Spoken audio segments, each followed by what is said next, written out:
के अंडर हम अपना जो है नेक्स्ट सॉल्व कर रहे हैं बेंटोनाइट। ठीक है, बेंटोनाइट की स्पेलिंग सभी ने लिख ली है, BENTONITE, बेंटोनाइट। तो नेक्स्ट राइट डाउन इसका molecular formula. Molecular formula of bentonite is Al2, Al means aluminium, Al2H2, Al2H2, Na2, Na2O13, O13 यानी कि ऑक्सीजन कितने एटम्स हैं ऑक्सीजन के 13, एंड सिलिकॉन Si, सिलिकॉन के कितने एटम्स हैं 4, Si4। I am repeated again, Al2H2, Na2, O13, Si4। ठीक है, तो ये collectively this is the molecular formula of the bentonite salt. Next is synonym.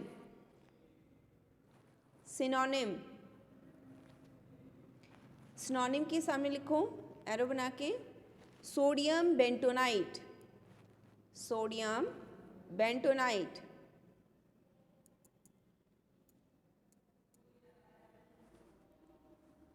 Comma bentonite.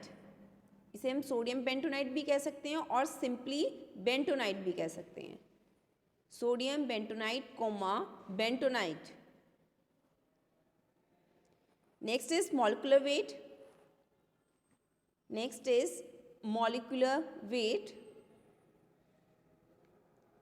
Molecular weight is 422.29 gram per mole.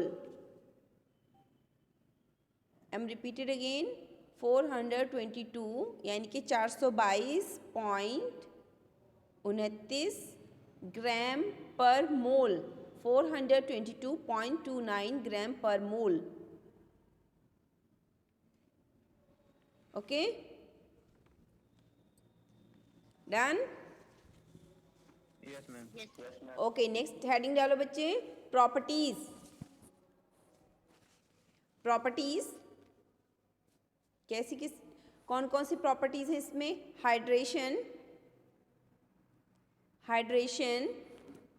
Comma swelling. Hydration means water content जो है ये water को absorb कर सकता है। Hydration comma swelling. Swelling means जैसे आप वो देखते हो इसबगोल होता है ना, वो क्या कर लेता है कि अगर हम उसे पानी में डालते हैं तो वो क्या कर लेता है, सारे वाटर को सोख लेता है और स्वेल अप हो जाता है, ऐसे फूल जाता है, तो उसे हम क्या कहते हैं, स्वेलिंग प्रॉपर्टी है। तो वही प्रॉपर्टी सेम बेंटोनाइट में भी होती है।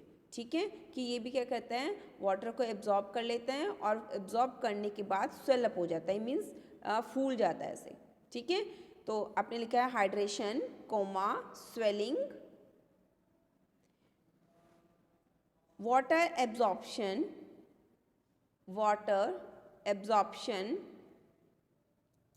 Viscosity, water absorption, viscosity. Viscosity की स्पेलिंग है VISCOSITY, viscosity. Water absorption viscosity makes it a valuable material for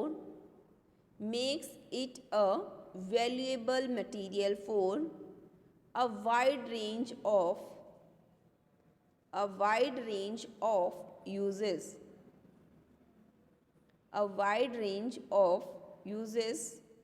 and applications.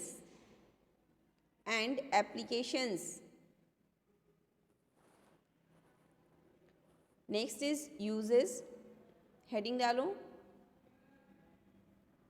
Uses. First use is binder.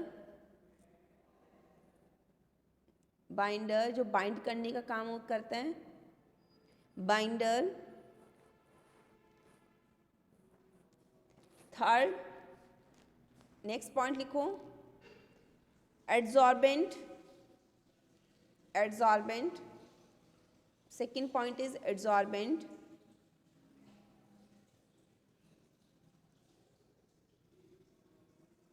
Third point is, third use कहाँ पे होता है इसका, steel making industry.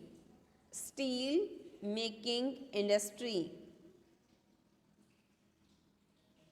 Third use is steel making industry में use होता है। वहाँ पे क्या यूज होता है इसका, जो आयरन ओर होता है, मीन्स आयरन की जो इम्प्योरिटीज होती हैं, ठीक है, उनको ही क्या करता है वहाँ से रिमूव अप करने में हेल्प करता है हमारी, ठीक है। तो फर्स्ट यूज है इसका बाइंडर, जैसे कि ये क्या करता है, जो सैंड होता है, फाउंड्री और जो सैंड होता है उसको आपस में बाइंड अप करने का काम करता है, तो इसको हम बाइंडर कह सकते हैं। एड्सॉर्बेंट, क्योंकि इसकी क्या होती है, एब्जॉर्प्शन की प्रॉपर्टी होती है इसके पास, तो इसलिए हम इसे एड्सॉर्बेंट भी यूज़ करते हैं एज अ। और थर्ड, स्टील मेकिंग इंडस्ट्री में यूज़ होता है, क्योंकि वहाँ से आयरन की जितनी भी इम्प्योरिटीज़ होती हैं उनको ये क्या करता है, रिमूव अप करने में हमारी हेल्प करता है, ठीक है। तो यहाँ पे आपका जो है कैथार्टिक्स वाला टॉपिक जो है वो कंप्लीट हो जाता है बेटा। अब हमारा नेक्स्ट टॉपिक स्टार्ट होता है anti microbials according to syllabus. Syllabus है सभी के पास, तो नेक्स्ट है आपका टॉपिक एंटी माइक्रोबियल्स। हेडिंग डालो, नेक्स्ट पेज से स्टार्ट करना है ये। एंटी माइक्रोबियल्स, स्पेलिंग है ANTI, anti microbials MICROBIALS, anti microbials.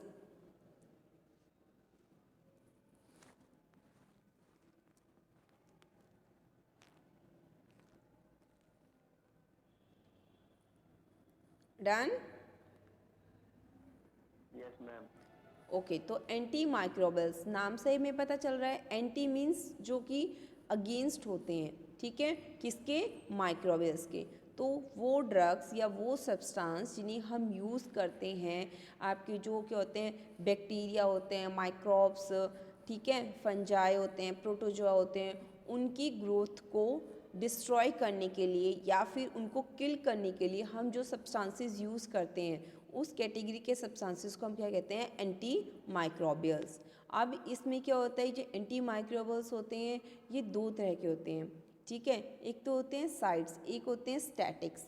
Means जैसे कि फॉर एग्जांपल एक होते हैं बैक्टीरिसाइडल, एक होते हैं बैक्टीरियोस्टैटिक।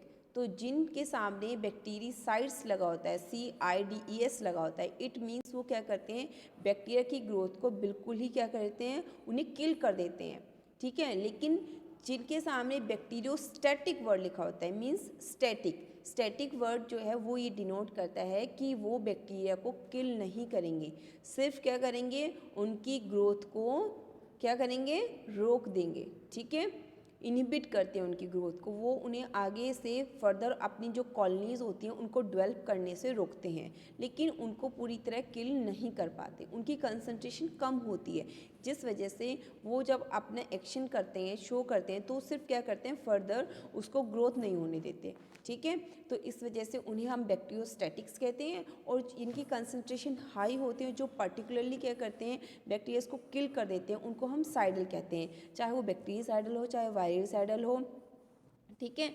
आगे अगर क्या करते हैं, एंटी माइक्रोबियल्स को हम दो और कैटेगरीज में लेते हैं, एक होते हैं हमारे एंटीसेप्टिक्स, एक होते हैं हमारे डिसइंफेक्टेंट्स। जो एंटीसेप्टिक्स होते हैं ये वो सब्सटेंस या वो ड्रग्स होते हैं जिन्हें हम क्या करते हैं, लिविंग टिश्यूज़ पे अप्लाई कर लेते हैं। जैसे कि आजकल आप अपने क्या कर रहे हो, हैंड सैनिटाइज़र यूज़ कर रहे हो, जैसे कि डेटोल है, ठीक है, और एंटीऑक्सीडेंट्स यूज़ करते हैं फेस क्लेंजिंग के लिए। तो इन चीज़ों को हम क्या कहते हैं कि ये क्या हैं, सारे एंटीसेप्टिक्स हैं। जैसे सेवलॉन यूज़ करते हो, पोविडोन आयोडीन सोल्यूशन, जिसे कि सब क्या बोलते हैं, क्या बोलते हैं उसे, बीटाडीन सोल्यूशन कहते हैं पोविडोन आयोडीन को, ठीक है। तो ये सारे किस कैटेगरी में आते हैं, आपके एंटीसेप्टिक, जिन्हें हम लिविंग टिश्यूज़ पे अप्लाई कर देते हैं और इनका थेरेप्यूटिक इफेक्ट हमें मिल जाता है।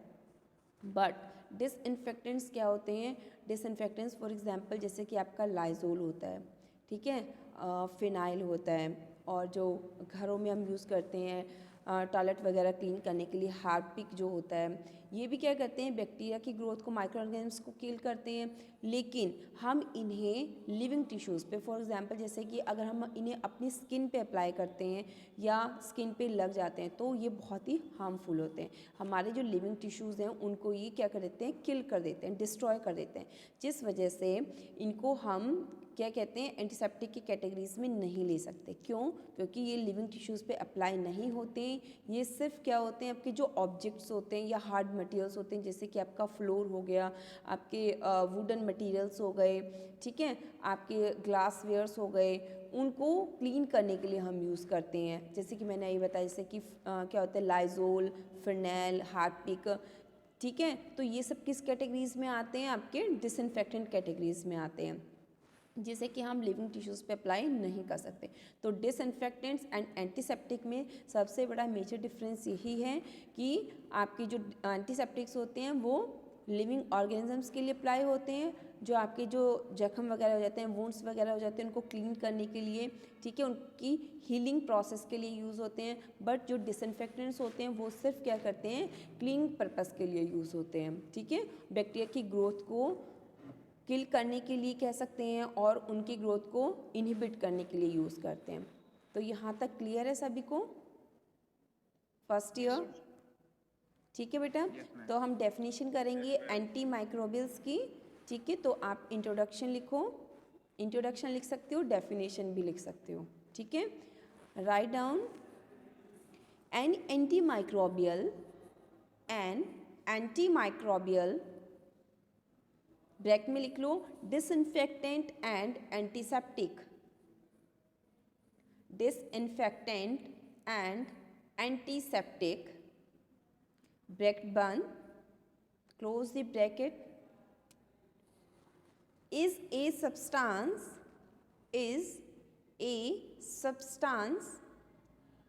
that kills or inhibit the growth of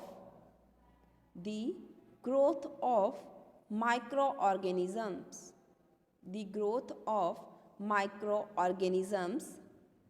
such as bacteria,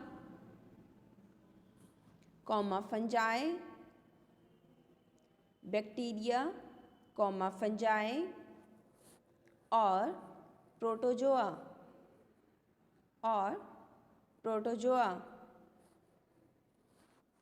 तो first write down the first point लिख के आप उसके सामने हेडिंग डालो antiseptics.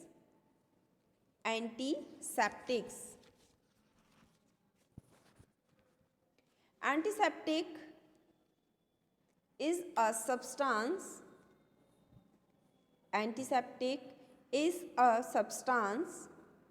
that prevents or arrest means counteract कर लेना, ठीक है, उसके इफेक्ट को रोक देना वहीं पे, ठीक है। arrest the growth of action of microorganisms, arrest the growth of action of microorganisms, full stop.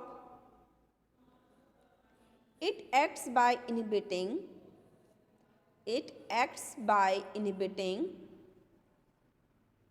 their activity or destroying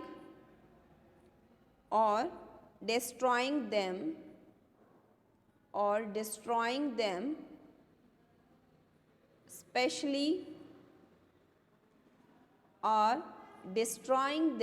specially of agents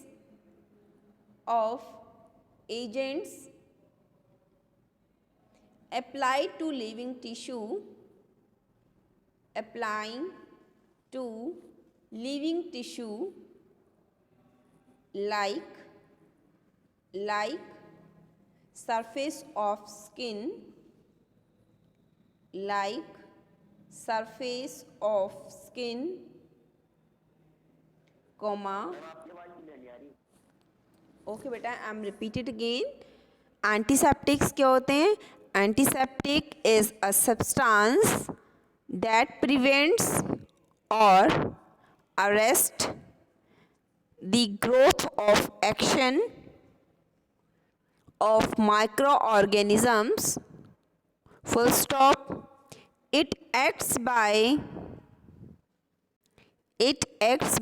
inhibiting their activity or destroying them, especially of agents apply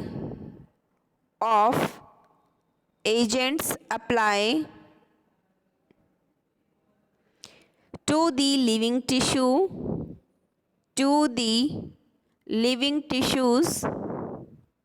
like surface of skin,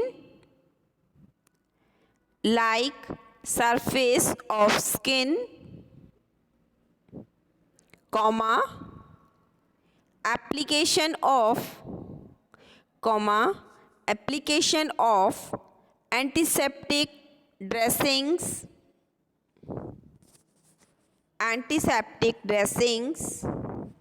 on wounds, WOUNDS, wounds. For example, phenol,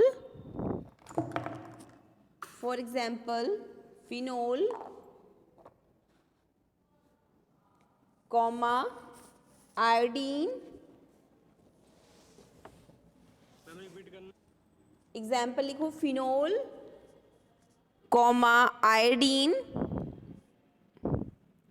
comma, boric acid, phenol, iodine, boric acid, comma, सेट्रिमाइड,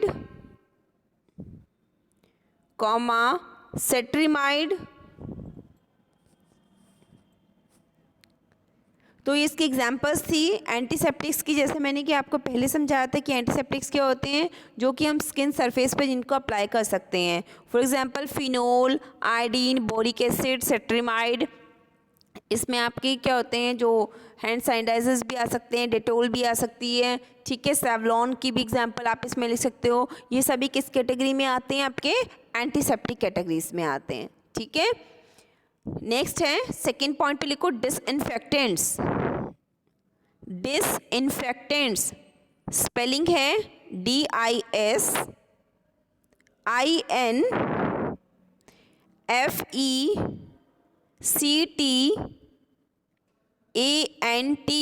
DISINFECTANT. Disinfectants. Write down about the disinfectants. These are the drugs or substances.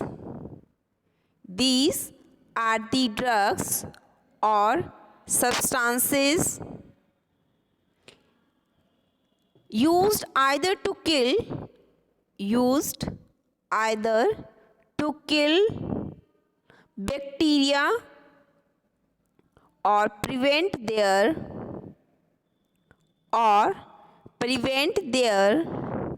growth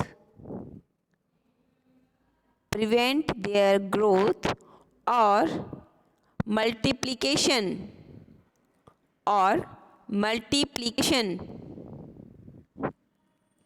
Full stop. It is used on non-living objects.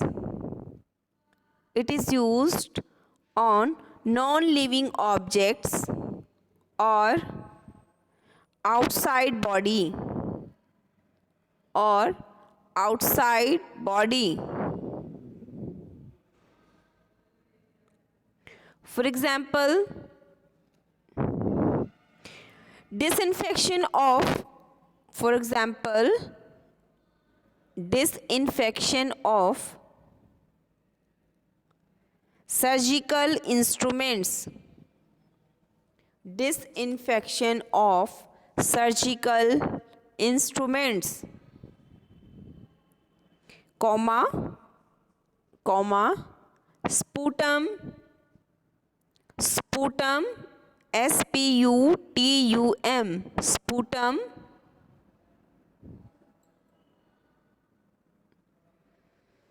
and urine containers, on floor,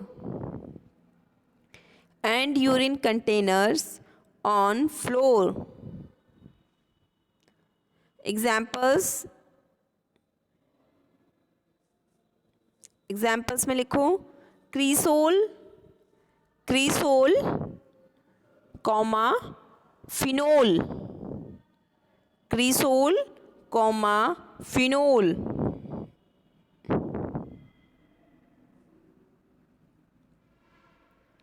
तो disinfectants, जैसे मैंने पहले explain किया था कि disinfectants क्या होते हैं, जिसे कि हम नॉन लिविंग थिंग्स पे या ऑब्जेक्ट्स पे अप्लाई करते हैं टू इनहिबिट और किल दी ग्रोथ ऑफ बैक्टीरिया, ताकि वो जो बैक्टीरिया हैं किल हो जाए और फर्दर वो अपनी ग्रोथ ना कर पाएँ, फर्दर मल्टीप्लाई ना हो सकें. ठीक है, उनको कम्प्लीटली किल करने के लिए हम डिसइंफेक्टेंट्स यूज़ करते हैं नॉन लिविंग थिंग्स पे. ठीक है, जैसे कि फॉर एग्जाम्पल आपने यहाँ पे लिखा है कि जो सर्जिकल इंस्ट्रूमेंट है, जो कि मतलब डॉक्टर फॉर सर्जरी ऑपरेशन के लिए जो इंस्ट्रूमेंट यूज़ करते हैं उनको डिसइंफेक्टेंट किया जाता है. कौन से केमिकल से? जैसे कि फॉर एग्जांपल हम क्रीसोल ले सकते हैं, फिनोल ले सकते हैं. और सेकेंड आपने लिखा है जैसे कि स्पूटम एंड यूरिन. स्पूटम क्या होता है? जैसे कि हम पेशेंट्स जो टीबी पेशेंट्स होते हैं उनके स्पूटम का सैंपल लेते हैं, उनके जो रेशा होता है, जो बलगम होता है, और यूरिन सैंपल जो लेते हैं, उनके कंटेनर्स को डिसइंफेक्टेंट करने के लिए हम एक केमिकल्स यूज़ करते हैं लैब्स वगैरह में, जहाँ पे क्या होते हैं कि जो लैब्स में टेस्टिंग वगैरह होती है ब्लड सैंपल की, यूरिन सैंपल की, स्पूटम सैंपल की. ठीक है, जहाँ पे क्या होता है कि उन कंटेनर्स को हम डिसइंफेक्टेंट करते हैं ताकि उनको फर्दर रीयूज़ किया जा सके. तो वो कौन से केमिकल्स होते हैं आपके, कौन से डिसइंफेक्टेंट केमिकल्स होते हैं? For example phenol and cresol. Clear है first year? Yes ma'am. Okay बेटा. तो थर्ड लिखो, थर्ड पॉइंट, जर्मीसाइड्स, जो जर्म्स को किल कर देते हैं. साइड्स मीन्स किल करना. ठीक है, जर्मीसाइड्स, GERMICIDES, जर्मीसाइड्स. जर्मीसाइड्स के सामने एरो बना के लिखोगे आप. These are the substances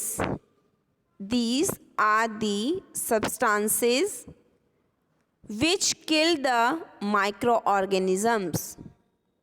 These are the substances which kills the microorganisms. Full stop. They act by oxidation. They act by oxidation of bacterial protoplasm,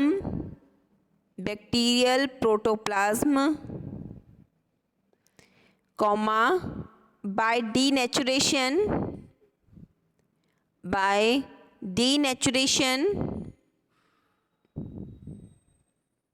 of the bacterial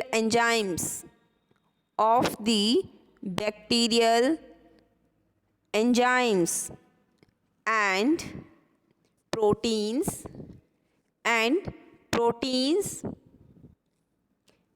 by increasing the permeability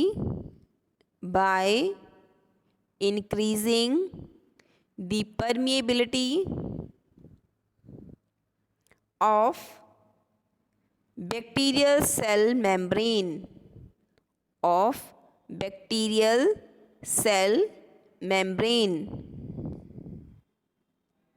For example, write down the example. Bactericide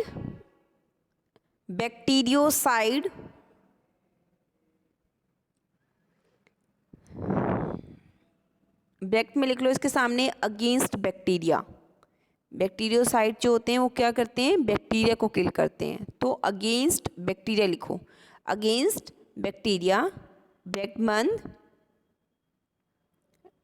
इसी के साथ comma करके लिखो। Fungicide means जो fungi को क्या करते हैं, किल कर देते हैं। तो ये किसके अगेंस्ट हुए, against fungi, against fungi,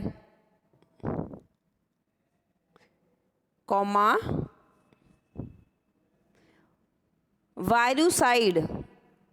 वायरुसाइड means VIRU, virucide CIDE। Virucide means जो वायरस के अगेंस्ट होते हैं, ठीक है, अगेंस्ट वायरस। वायरुसाइड के साथ ब्रैकेट में लिखना है अगेंस्ट वायरस।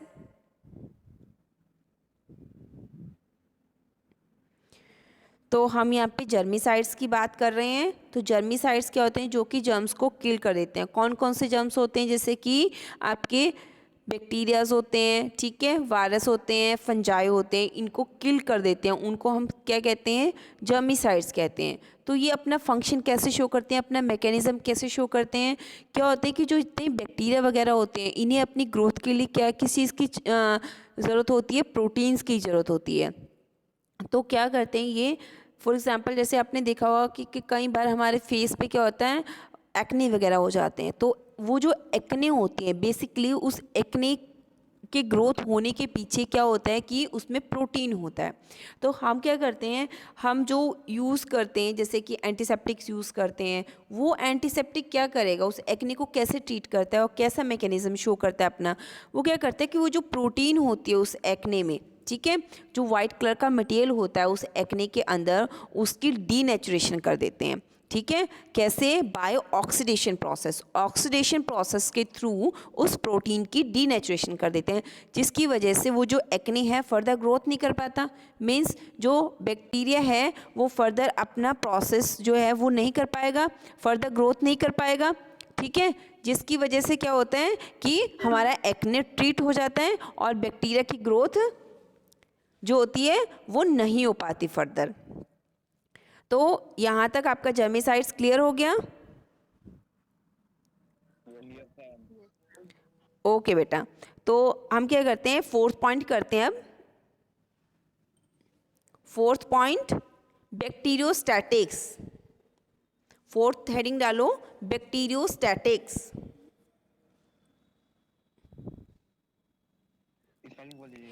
बैक्टीरियो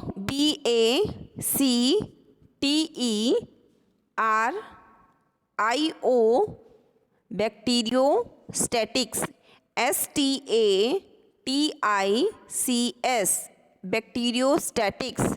अब यहाँ पे बैक्टीरियो वर्ड के पीछे स्टैटिक्स लिखा हुआ है, मीन्स बैक्टीरिया की ग्रोथ को जो स्टैटिक्स होते हैं वो सिर्फ क्या कर देते हैं, इनहिबिट करते हैं, उनको फर्दर क्या करते हैं, किल नहीं करते हैं कम्प्लीटली, उन्हें फर्दर ग्रोथ नहीं करने देते, बस उनकी ग्रोथ को इनहिबिट करते हैं। इसलिए उनके नाम से हमें पता चल जाता है कि ये जो स्टैटिक्स होते हैं ये सिर्फ क्या करते हैं, उनकी ग्रोथ को आगे नहीं होने देते, ठीक है, इनहिबिट देयर ग्रोथ ओनली होते। ओके बेटा, तो बैक्टीरियोस्टैटिक्स के सामने लिखेंगे हम, एरो बना के सामने लिखो, these substances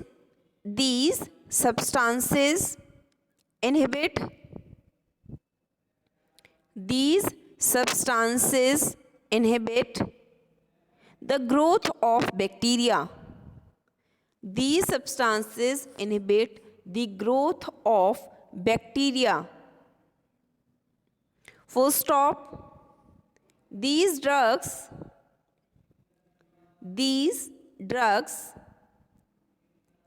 do not kill. These drugs do not kill, but arrest, ARREST, arrest और करके लिख लो काउंट्रैक्ट। काउंट्रैक्ट मीन्स उसको चारों तरफ से क्या कर लेना, घेर लेना है, जकड़ लेना, ठीक है, उस बैक्टीरिया को, ठीक है, उसे फर्दर जो वो अपनी कॉलोनीज डेवलप करता है उसे फर्दर ग्रोथ नहीं होने देनी, ठीक है। अरेस्ट और counteract the growth of bacteria, the growth of bacteria, okay, full stop. Next point, fifth point पे लिखो सैनिटाइजर्स। सैनिटाइजर्स, सैनिटाइजर्स की स्पेलिंग लिखो SANITIZERS,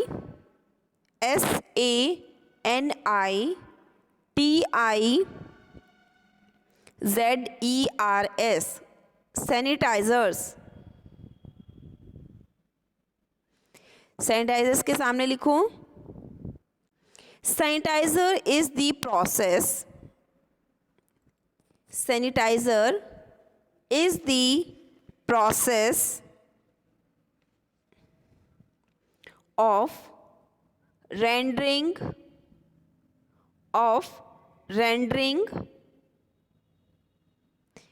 sanitary by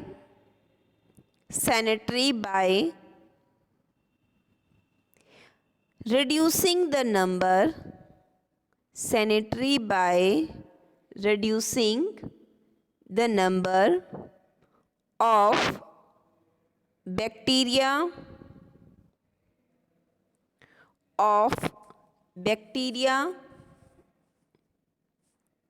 contaminants, bacteria contaminants।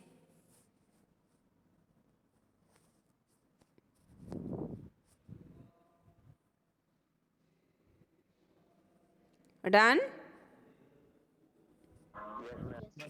Okay बेटा। तो यहाँ पे सैनिटाइजर्स क्या होते हैं, सैनिटाइजर्स क्या करते हैं, सैनिटाइजर एक प्रोसेस होता है जिस प्रोसेस के थ्रू वो हमें सैनिटाइजेशन प्रोवाइड कर देते हैं, मीन्स सैनिटरी कंडीशन सप्लाई कर देते हैं वहाँ पे। कैसे, जैसे कि क्या होता है कि जो सैनिटाइजर्स होते हैं बैक्टीरिया को फर्दर क्या कर देते हैं, इनहिबिट कर देते हैं, वहाँ पे ग्रोथ नहीं होने देते हैं, और उनकी जो वहाँ पे अमाउंट होती है या कंसंट्रेशन कह सकते हैं या नंबर कह सकते हैं बैक्टीरिया की, उसको वहाँ पे कम कर देते हैं, ठीक है। और वहाँ पे जो जितने भी कंटेमिनेंट्स वर्ड जो लिखा हुआ है, कंटेमिनेंट्स ये फर्दर किसके लिए लिखा हुआ है, micro organisms, dust particles, virus, bacteria, fungi, ये जो कंटेमिनेंट वर्ड है ये फर्दर सभी के लिए यूज़ किया गया है। तो यहाँ पे सैनिटाइजर जो है उनके नंबर्स को क्या कर देते हैं, कम कर देते हैं जितने भी कंटेमिनेंट्स होते हैं, और हमें सैनिटरी कंडीशंस या सैनिटरी एनवायरनमेंट या सैनिटरी सिचुएशंस प्रोवाइड कर देते हैं, जिसकी वजह से हम अपनी जो है फर्दर नॉर्मल प्रोसेस के लिए हैंड सैनिटाइज़र जो है वो यूज़ कर देते हैं, ठीक है, कि हमें बार बार हैंड वॉश ना करना पड़े। ओके, तो यहाँ तक सभी को क्लियर है? यस मैम, होगा। Yes ma'am. ओके बेटा, किसी को कोई डाउट है? No ma'am. तो आज के लिए इतना ही काफ़ी है। थर्ड वाला बच्चे जर्मीसाइड्स है, ठीक है। जर्मीसाइड्स कैटेगरी के अंडर हम बैक्टीरिया को भी ले रहे हैं, फंजाई को भी और वायरस को भी। तो जर्मीसाइड्स क्या होते हैं, जो कि इन जर्म्स को किल कर देते हैं। जर्म्स के आगे फर्दर लिखा है ना साइड्स, CIDES, साइड्स का मतलब होता है किल करना, जो इनकी ग्रोथ को फर्दर किल ही कर देते हैं, इनकी ग्रोथ को आगे होने ही नहीं देते हैं, ठीक है। ऑन द स्पॉट इनको वहीं पे वो क्या कर देते हैं, मार देते हैं। तो ये जो सब्सटेंस होते हैं ये क्या कर देते हैं, इनका ये जो मैकेनिज्म लिखा हुआ है, आपने लिखा है ना, they act by oxidation of bacterial protoplasm. जो भी आपका जो बैक्टीरिया होता है, जो उसकी आउटर कवरिंग होती है, वो उसको हम आउटर कवरिंग को क्या कहते हैं, प्रोटोप्लाज्म होता है, जिस प्रोटोप्लाज्म पे वो फर्दर ग्रोथ कर रहा होता है। तो उस प्रोटोप्लाज्म की ये ऑक्सीडेशन कर देते हैं। ऑक्सीडेशन मीन्स फर्दर उसको ऑक्सीजन ही प्रोवाइड नहीं होने देते, उसको ऑक्सीजन ही नहीं मिलेगी। आपने पढ़ा होगा कि जो बैक्टीरिया होते हैं दो तरह से ग्रोथ करते हैं, एक एरोबिक वाले होते हैं, एक होते हैं एनारोबिक। जो एरोबिक होते हैं वो ऑक्सीजन की प्रेजेंस में ग्रोथ करते हैं, और जो एनारोबिक होते हैं वो चाहे उन्हें ऑक्सीजन मिले चाहे ना मिले, वो फिर भी ग्रोथ कर जाते हैं। लेकिन यहाँ पे जो बैक्टीरिया की हम बात कर रहे हैं, जो प्रोटोप्लाज्म वाले हैं, ये एरोबिक कंडीशन वाले हैं। तो इन्हें क्या होता है, इन्हें इनकी ग्रोथ के लिए ऑक्सीजन बहुत ज़रूरी होती है। तो ये ऑक्सीडेशन प्रोसेस कर देते हैं, वहाँ पे उनको फर्दर ऑक्सीजन प्रोवाइड ही नहीं करते। ठीक है, तो वहाँ पे क्या होते हैं, ऑक्सीडेशन हो जाती है इनकी ऑफ बैक्टीरियल प्रोटोप्लाज्म की। जब उन्हें ऑक्सीजन नहीं मिलेगी तो वो अपने आप ही किल हो जाएंगे। ठीक है, और जो मैंने अभी एक्ने की एग्जांपल दिया था कि जो बैक्टीरिया होते हैं, जैसे कि उन्हें अपनी फर्दर ग्रोथ के लिए प्रोटीन्स की ज़रूरत होती है। जैसे हमें कहीं पे हमारी स्किन के ऊपर फिंसी वगैरह हो जाती है, तो वो क्या होती है, स्वेलअप होना स्टार्ट हो जाती है, धीरे धीरे बढ़ना स्टार्ट हो जाती है। तो उसमें क्या होता है, जैसे जिसे कि हम पस कहते हैं, वो पस नहीं होती है, वो हमारे बॉडी की प्रोटीन होती है। और वो प्रोटीन कौन कैरी करके रखता है, बैक्टीरिया कैरी करके रखता है अपनी फर्दर ग्रोथ के लिए। तो हम जो जर्मीसाइड्स या फिर जो बैक्टीरियासाइड यूज़ करते हैं, वो उस प्रोटीन की डीनेचुरेशन कर देता है, उसे फर्दर डेवलप ही नहीं होने देता। ठीक है, बैक्टीरिया जब फर्दर डेवलप ही नहीं होगा, वो प्रोटीन जो है जो थी उसकी डीनेचुरेशन हो जाती है, तो हमारा जो एक्ने है वो भी ट्रीट हो जाता है, उसकी ट्रीटमेंट हो जाती है। तो ऐसे क्या होता है कि जो बैक्टीरिया है वो किल हो जाता है, वो फर्दर ग्रोथ नहीं कर पाता और फर्दर हमारे जो है पस वगैरह नहीं बनेगी, कोई एक्ने या फिंसी वगैरह आगे फर्दर ग्रोथ नहीं हो पाएगा। ठीक है, वो एक्ने वहीं के वहीं रुक जाता है, फर्दर ग्रोथ ही नहीं करता। ओके बेटा, ओके मैम। ठीक है बेटा। तो लास्ट में कौन कौन आए थे? मैम दीपक परमार। और दीपक परमार के बाद कोई नहीं? Okay, thank you class. मैं नोट सेंड कर दूंगी आपको। ठीक है, thank you ma'am. Ma'am Abhay Sharma की प्रेजेंट होगी। हाँ बेटा, ठीक है बेटा, thank you class. Okay ma'am.